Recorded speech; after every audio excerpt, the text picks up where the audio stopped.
Give me 1 second.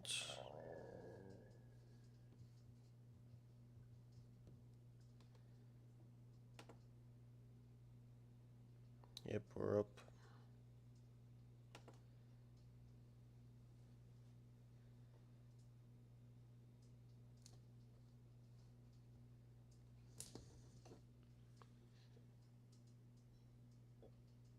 Oh, yeah. Okay.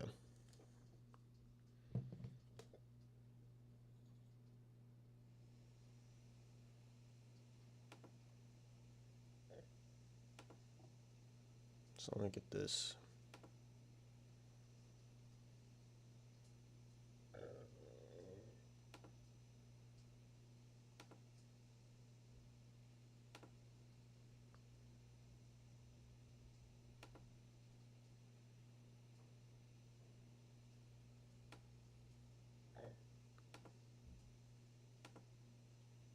I didn't think this through.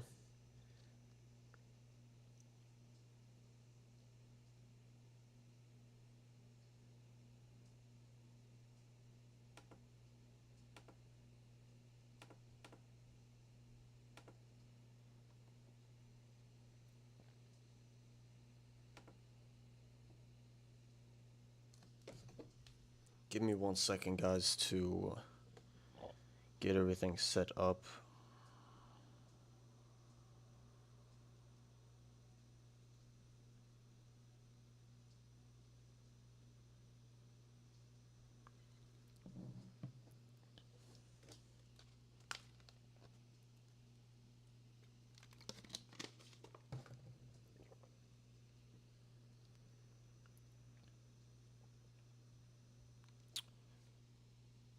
Let me just try to figure this out real quick. I'm new at this, so please bear with me. Give me 1 second, guys, to get everything set up.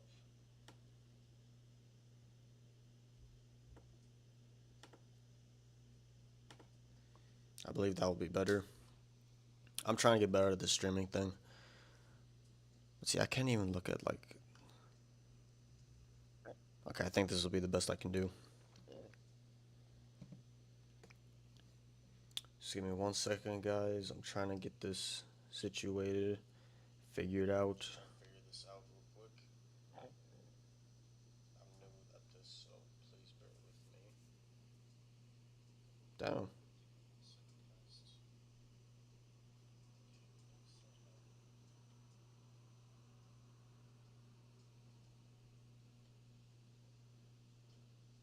I believe that will be better. I'm trying to get better at the streaming thing. So I can move over a little more. Okay, so I believe everything should be ready in a bit. Just bear with me, guys. What a game, though. If anyone is tuning in, any disappointed, frustrated Texans fans, I got off work. I went to go watch the game right after, and then I've just come home now. And yeah, it's frustrating, man. It's really frustrating. To me, it's just, let me just make sure everything's situated before I go on about a lot of things in this game. Because there is a lot I want to go over. What a game, though, if anyone is tuning. Yeah, so we're live. Okay. Okay. So, first of all, another disappointing loss for the Texans. I feel like for the Texans, it's disappointing in the sense that, like, I know we should be better. But at the same time, I'm almost relieved that we lost in the sense that there are some serious problems with this offensive, not, I was going to say line, but honestly just the offense as a whole. So I can go into stats real quick, but for now I just want to ramble on. Also just got news that Nico Collins is officially concussed. So that's also worse news.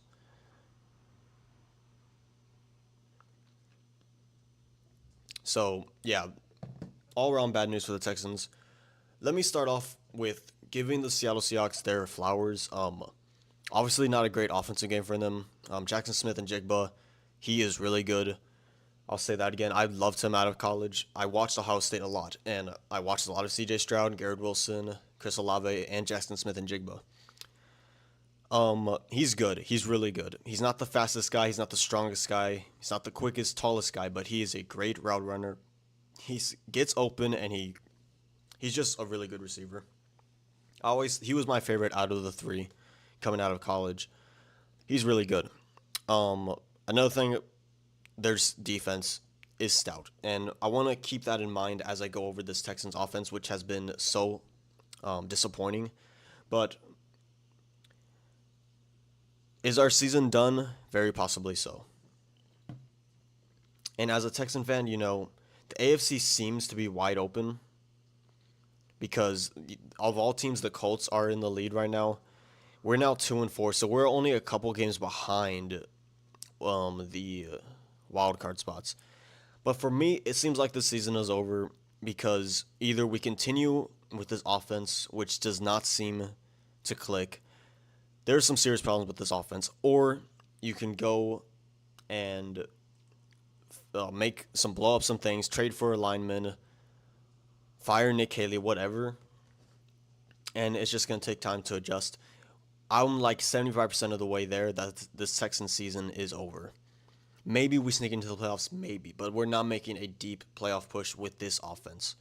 So if you look at the next couple of games for the Texans, we have at home against the 49ers, at home against the Broncos, and at home against the Jags. Then we go on the road to the Titans, and then we have the Bills at home. Like, this next stretch of games is not going to be easy. The AFC West leading Broncos, the NFC West leading 49ers, and the Jacksonville Jaguars, who we've already lost to once. Here's what I will say. Texans had a bye week, and going into this game, that's what you come up with. Like, all the progress and good signs of progression that the Texans made in the past two games against the Ravens and the Titans just seemed to be completely thrown away in this game. After a week of preparation, granted against a really good defense, but there are some problems with this offense that I can just not ignore. So now, I will even say the Texans defense did not have a great game. As they did kind of against the Tampa Bay Bucks, they let the Seahawks start off quick. 14 points in the first quarter, and then they kind of slowed down. Seahawks again picked up 13 points in the third, but I really don't blame them for that. The Texans offense wasn't staying on the field, had an interception thrown, so they're putting bad situations. And yeah, I'm not worried about the Texans defense. I've never really been worried about the Texans defense since D'Amico has gotten here. This offense has some serious problems. And again, whose fault is it? I don't know. There's a lot of fingers to be pointed at. So we can look at who runs the operation as a whole, Nick Haley. For the love of all that is holy and all that is good, why, when you have a chance, after your defense has given you chance after chance to stay in this game, where you're still down 2 possessions, where it's still 12-27,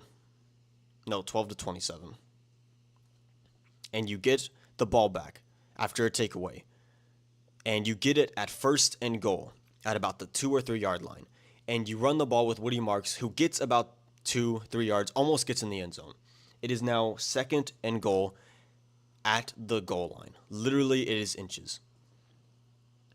Why? You know what? As offensive coordinator, why do you think, okay, we have 3 chances to get this ball in the end zone. We have to go for it on 4th. We have 3 chances. I'm not going to run it on the first try or the second try. I'm going to run it on the last try. The only time where you really don't want to run it, because in a 4th down situation, you can literally, as long as like you're throwing the ball, even if nothing's there, you can just throw it up and see what happens. You have a chance. When you run the ball on 4th, well, it's stopped or it's done. And Nick Haley thought it was a great idea to bootleg to the right, play action to the right twice. Granted, on one of the plays, he had his receiver open, but the defender made a good play on it to batted away. But that's what happens when you throw the ball. I am dumbfounded at why the Texans did not QB sneak it on second and goal, on third and goal. And then, even if we didn't get it at that point, okay, now fourth and goal, now we can do the play action to the right and see if we can get something open. Like, what is Nick Haley doing? I watched this game with my dad and my two brothers. Four idiots on a couch knew what to do in that situation, and Nick Haley, an offensive coordinator for the National Football League, did not know to, let's run the ball again. Let's QB sneak it. Not once. Twice, let's go to the right, play action. And then on fourth down, now let's run it. Now let's run it right in front, right into the teeth of the defense. I have no idea what that was. There's also earlier in the game when it was a fourth down in our own territory around the 40, where we ran to the left on the third down and 1. We didn't get anything. Okay, you know what? That didn't work. Let's do the same thing that's projected in such a baited play where you're just telegraphing that we're going to run, bang, go right there, and it doesn't happen. I am sick and tired of this incompetence from the offense. And I can only point to Nick Haley in this situation because maybe a little D'Amico too, because he is the head coach, but why didn't I run the ball? Run the fucking ball. Excuse me for my language. Run the fucking ball. On second and goal, you have 3 more chances to get the ball in the end zone. Run it. Run the freaking ball. Do a QB sneak. I don't care. No, let's run the same play twice to the right. Play action. I'm sick of Nick Haley and his dumb decisions when it comes to these situations. Same thing happened in that Tampa Bay game. There's a lot of parallels between that Tampa Bay game and the Seattle game. In that Tampa Bay game where we had it on like first and goal, and I think it was the same thing. We ran it up the first time, maybe got a yard or two. Now we're 1 yard away, and 3 tries to get into the end zone. Let's do stupid plays. Let's get cute. Do these stupid things. And again, do I think the Texans should fire Nick Haley? He is still inexperienced. This is his first time calling plays. But man, am I sick of Nick Haley and seeing his face on when they show him on the screen. I'm just like, get it off him. Because I'm sick and tired of his incompetence. Not only his incompetence, but his offense as a whole. And again, I don't know whose fault it is that the offensive line is so bad. I'm going to get to that in a minute. But there's also plays during the game where even my brother said it. It's like, there's nothing creative. There's nothing interesting about this offense. It's the same thing over and over again. Freaking the Texans abandoned the run for 3/4 of the game. And I get it. You're down 14-0. You want to make things happen. But you cannot just completely abandon the game, make CJ throw the ball 50 times, and throw him out there to get beaten up and bruised like he did with a terrible offensive line. Like, I know the run game was not there, but you have to keep the defense honest. I think that's what Nick Haley did pretty well in the games against the Ravens and the Titans, especially in that Titans game. It was a good example of we weren't getting it going at first, but he kept with it, and it kept things balanced, and it kept the defense honest. Because that's the thing, especially against a really good Seattle defense. When they know you're just going back to pass every single time, they know what to expect. So now the defensive linemen don't have to try to run deep, run block. They can just rush the passer. Linebackers know they can sit back in coverage or blitz. And then the cornerbacks can play accordingly too. Just cover your guy. That's it. It's so much easier for a defense when they know what the offense is doing. And the Texans completely abandoned the run way too early. Like, it was way too early in the game. And I get it. You're down 14-0, but you cannot just abandon the run. Your leading rusher of the game, CJ Stroud, with 25 yards. Do you know how, that is not acceptable. I think Nick Haley should be fired, and I'm going to say it. He bought himself a couple more weeks with the Ravens and Titans games. And maybe, it is too early into the season to do it. Maybe go through this next 3-game gauntlet at home and see what happens. And give him a little more time. But for me, I am out on Nick Haley. Unless he turns things around immediately, 180, I'm completely out on Nick Haley. Another thing So Nick Haley's a problem for sure. The play calling is atrocious. It lacks creativity. It lacks explosiveness.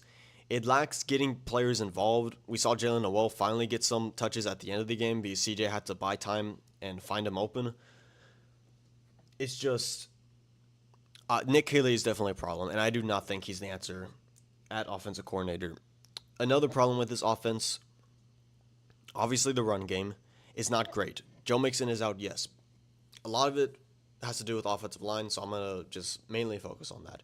Because that's clearly the two biggest problems with this Texans offense. The offensive line, whether it's pass blocking or run blocking, and the play calling. So the offensive line is bad. And we've seen, I won't even say they're the worst in the league. I won't even say they're as bad as last year. Considering we saved about, like, who knows how many millions of dollars by getting rid of Laremy Tunsil, Shaq Mason, Kenyon Green.